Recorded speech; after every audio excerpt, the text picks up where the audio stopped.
যোগরাম জেলা সতলা থেকে বলছি। ছোট ছোট বাচ্চা বাচ্চা ছেলেরা এদিকে ঠিক আছে, এরা সব 5 টাকা 10 টাকা 20 টাকা করে চাঁদা তুলে আজকে 100-150 করে চাঁদা দিয়েছে। ঠিক আছে, আজকে বিজেপি সরকারকে কিসের জন্য নিয়ে এলাম আমরা? কিসের জন্য নিয়ে এলাম? আমরা হিন্দুরা ভালো থাকবো, প্লাস আমরা আনন্দ ফুর্তি মজ মস্তিতে থাকবো, এই জন্যই আমরা বিজেপি সরকারকে নিয়ে এসেছি। তা আজকে আমার 30-40 হাজার টাকা খরচা, 30-40 হাজার টাকা খরচা করে আজকে মাইক সেট নিয়ে এলো। ঠিক আছে, তাই মাইক সেট মানে সবকিছু বন্ধ হয়ে গেল সরকারের ক্ষমতা। টিএমসি সিপিএম এর আমলে এগুলো হয় না। এগুলো কেন এখন কিসের জন্য হচ্ছে? যেমন ক্ষমতা থেকে এসে সবকিছু বন্ধ করে দিল।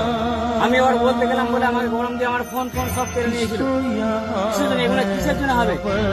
বিজেপি সরকার কারা এনেছে? আমরা হিন্দুরা এনেছি। আমরা আজকে একটা হিন্দু ভোট দেয় না, ঠিক আছে, 5টা হিন্দু ভোট দেয় না, ঠিক আছে, কিন্তু সব হিন্দুরাই তো নিয়ে এসছে বিজেপি সরকারকে। হ্যাঁ, তা বিজেপি সরকার এসে কি এতটা খারাপ হবে? এটা তো মানুষ তো ভাবে না, পশ্চিমবাংলার মানুষ এটা ভাবে না যে হিন্দুদের এইরকম দমন করা হবে।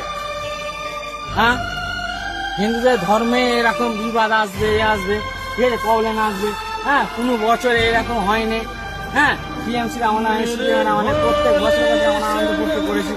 সবাই আশা করেছি যে হ্যাঁ বৈশাখ মাসে 30 তারিখ আমরা আনন্দ করবো, হ্যাঁ, 30-40 হাজার টাকা 50 হাজার টাকা খরচা করে বাচ্চা ছেলেরা সবাই মিলে চাঁদা দিয়ে আমরা মাইসে নিয়ে এলাম। হ্যাঁ, যে এরকম হবে, এটা যে বিজেপি সরকার আসার পরে এইরকম সব নষ্ট হয়ে যাবে, সেটা আমরা কোনো ভাবিনি। তা এটা আমরা খুব দুঃখিত।